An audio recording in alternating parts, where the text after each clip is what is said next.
بسم اللہ الرحمن الرحیم۔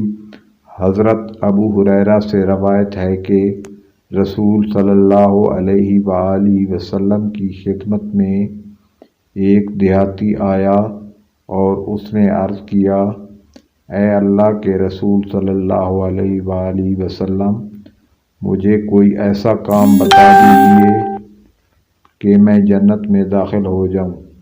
آپ صلی اللہ علیہ وآلہ وسلم نے فرمایا، اللہ تعالیٰ کی عبادت کرو اور اس کے ساتھ کسی کو شریک نہ کرو، نماز پابندی سے پڑھو اور فرض کی گئی زکوٰۃ ادا کرو اور رمضان کے روزے رکھو۔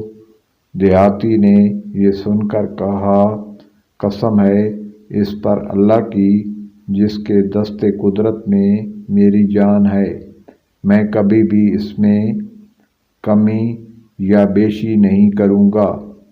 پھر جب وہ پشت پھیر کر چلا گیا تو رسول صلی اللہ علیہ وآلہ وسلم نے فرمایا، جس آدمی کو جنتی آدمی دیکھنے سے خوشی ہو تو وہ اس شخص کو دیکھ لے۔